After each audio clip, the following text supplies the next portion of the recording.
How's it going, guys? My name is Zach with the Movie Castle, and today we're going to be talking about The Conjuring, The Lover. This is number 2 of 5, and is presented by DC Horror. Really excited to see what DC will do with this line. Horror, I'm a big fan of. But this is a tie-in comic to The Conjuring 3, The Devil Made Me Do It. That's the newest movie that just came out. And if you guys saw my review for part 1, I talked about how the comic actually came out shortly before the movie, so I hadn't seen it yet, obviously, and I was wondering where this was going and how this was connected to the Conjuring movies.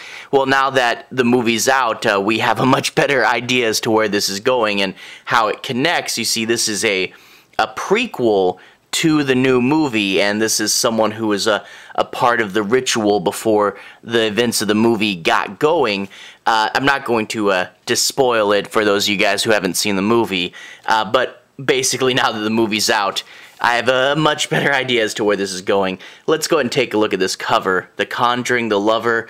You get her in her chair, the witch's totem below her. We actually get a nice shining Easter egg, the carpet from the Overlook Hotel, and you get her sitting in the chair with a big hand coming up behind her, going to grab her, and the hand's all light and the background's all dark and in shadow, so it really pops in a cool, scary cover there.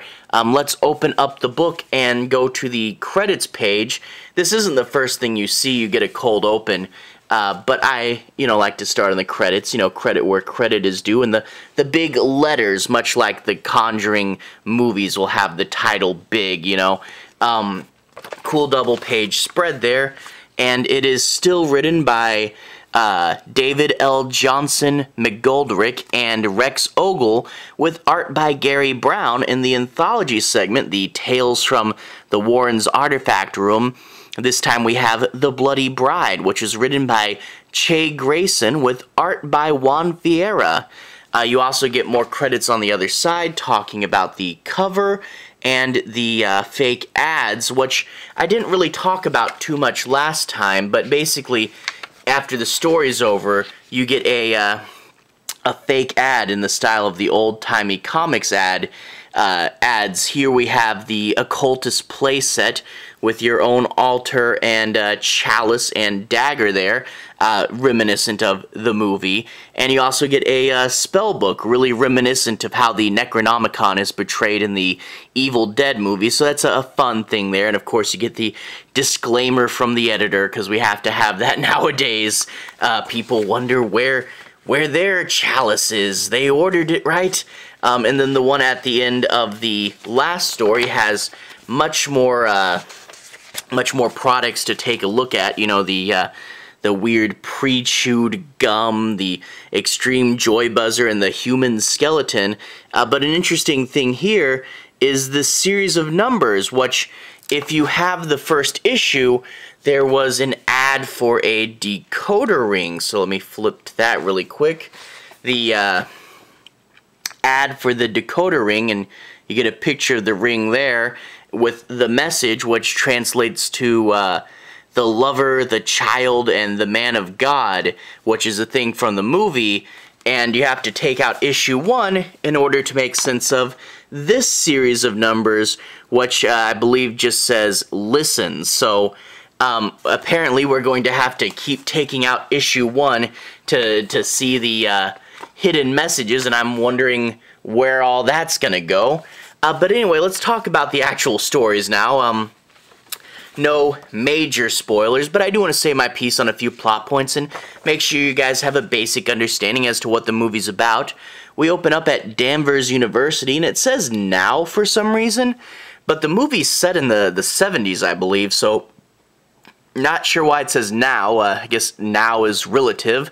We get a classic creepy shower scene, and before YouTube freaks out, you can't see anything, obviously, but she's getting creepy whispers in the shower, and they talk about her secret. Well, what's her secret? We'll get to that in a minute.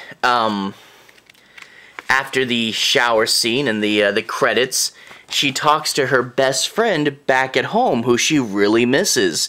And the best friend says, "Oh, you're going to college, you're so cool," but in reality she doesn't feel cool, so there's an emotional thing there. But the friend says, "Promise me you'll go to the next party you're invited to and live while you're out in college." So, of course, right after she hangs up the phone, the guy who kind of likes her invites her out to a party at this frat house. Now, during the party, you get a bunch of whispers and people talking, and you hear little segments of that, and you hear the mysterious evil voice of the witch there, intercut with all the other chatter, and it talks about her secret, which is that she's a lesbian, and this is, back in the 70s, so it's a big deal.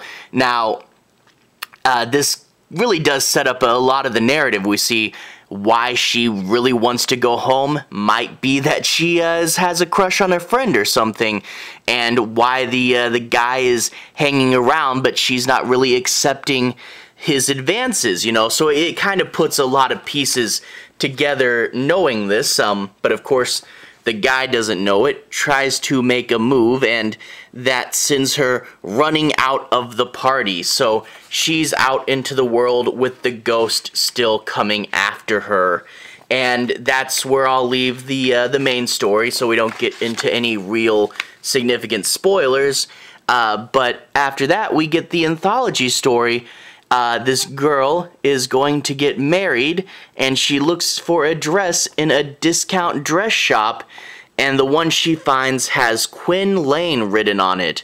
So she goes and looks it up and finds that the previous owner of this dress found that her husband had cheated on, or her fiance had cheated on her, and she murdered 5 people in a fit of rage, including her husband. So pretty morbid there, and we get a little flashback to the murder, and we see, her in the creepy form, and she's like, "Oh, you only have eyes for me," and she tears it out. Well, she thinks, okay, that's just being superstitious. I shouldn't really worry. It's just, the dress has bad history, but it was cheap and a good deal. But of course, there might be ghostly shenanigans. Now, the one thing that really gets me, the title of the anthology is Tales from the Warrens' Artifact Room, so this must be the same dress that was featured in Annabelle Creation, because it has to be something from the Artifact Room, right? But this article, and plus the fact that she has a computer, is dated from July 5th, 2010, and Annabelle Creation took place much before that, so apparently somehow the dress got out of the Warrens' Artifact Room and is floating around thrift shops for some reason. I'm not exactly sure. Maybe this is a completely different dress that is unrelated to the one from Creation, but then how is this Tales from the Warrens' Artifact Room? So I'm guessing it must have gotten out somehow.